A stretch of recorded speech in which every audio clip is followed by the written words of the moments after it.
There we go. Hi, this is Dave from Sisters Hill Farm. Thought I'd take a minute today and just explain a little bit about the way that we trellis tomatoes and how we deal with growing tomatoes at the farm.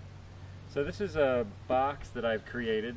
It's a really nice handy thing. What we use for our stakes are these half-inch EMT, which stands for electrical metal tubing, I believe. But they're half-inch conduit that electricians use to pull wires through. And they come in 10-foot lengths, so we cut them to 5-foot lengths, which is a nice size to get started with the tomatoes.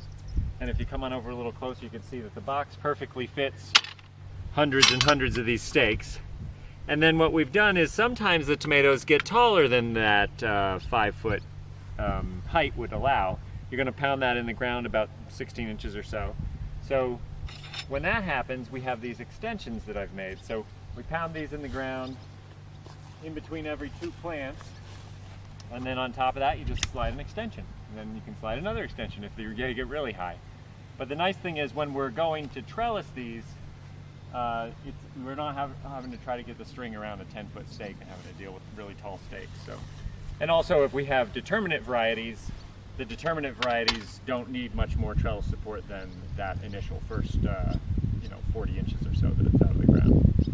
So there's a couple of nice things about this. One thing is we built it on a pallet, so what we can do is we can bring it back by the barn, and using a little pallet jack we can put it back in a corner of the barn and store everything nice and neat. And the other thing is that we can put it on the forks of the tractor, as you see here, and we can get as close as possible to the field and not have to be coming in and out of our storage area where we'd store these pieces of conduit. We can just simply bring out all of them at once, and then in the end of the season we can also return them to this at once. Another nice little feature of this thing is if these get bent in the ground, which they often do, what I have over on this side here, if you come around this way, is I put a little custom straightener on it, which is just a piece of square stock that the half-inch EMT fits into. So we take that square stock, you sight down your EMT, see where the apex of the bend is. There's my apex.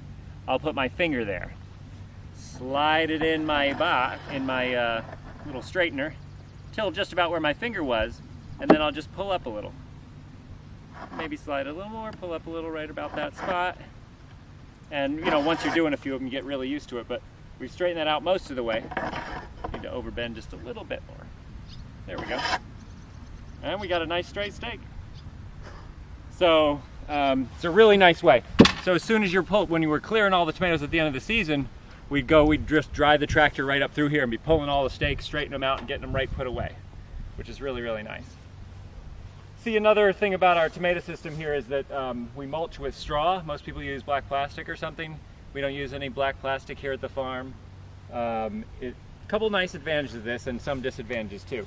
One of the advantages is that when we're harvesting, if we're trying to get fruit down low, it's really nice and soft. We have a lot of rocks on the farm. Another advantage is that underneath here it keeps the soil nice and moist and full of earthworms and all kinds of things, and also prevents weed growth obviously too. Another thing that's great about it is we just had some really hard rain. There's no soil splash up on these leaves, which helps prevent disease. One of the couple downfalls, is it doesn't warm the soil as quickly. So in a cool year, they're going to grow a little slower. And another downside is that it actually does maintain a little bit more moisture, leaf moisture down low on the plant. So there's the potential that you could have, in one sense, you're helping disease in that you're not having soil splash, which is a major form of fungal problems. But then another sense, you're counteracting that by maintaining a little bit longer leaf moisture.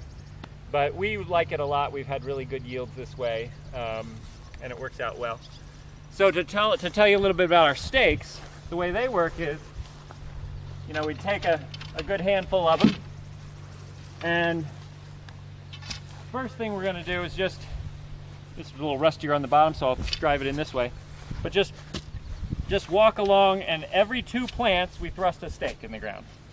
2 plants, thrust a stake. So I would just go up the entire bed like this, thrusting these stakes in. It's really nice and fast, unless you hit some heavy hay there. And the nice thing is we didn't weed these tomatoes once. We just mulched them once they were kind of big. There were already some weeds under here. No problem with that. So we'll come all the way up and then we'll just pound them with the post pounder. Quick couple pounds, get it in deep enough. Soil's nice and moist today, so this only takes a second or two because it's a little softer, easier to penetrate.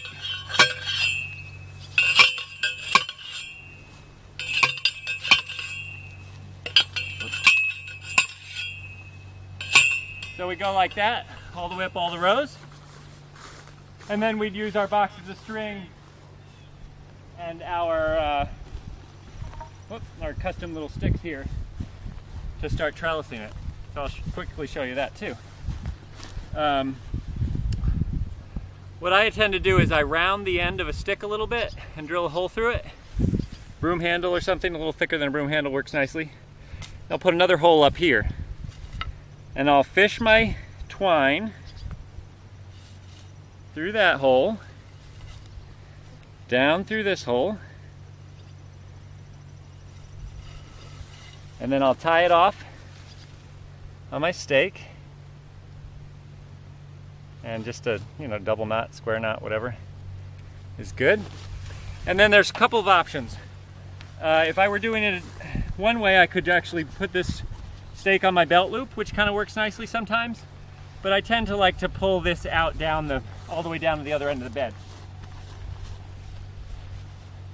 So I'll pretend like I'm doing the whole bed here.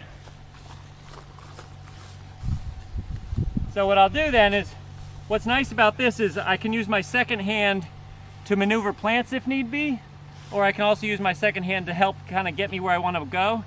But the nice thing is the string is running under my fingers here, and there's a little bit of friction. So I can kind of pull it just like I want to pull it, get it exactly to the spot where I want, and then go around.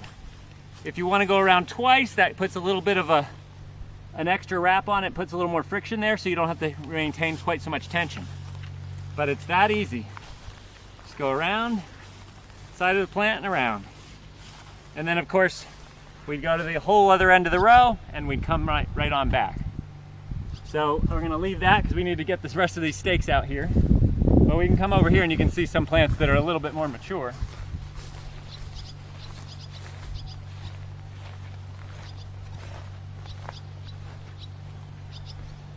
So these are some of our earlier pick your own tomatoes. These are cherry tomatoes.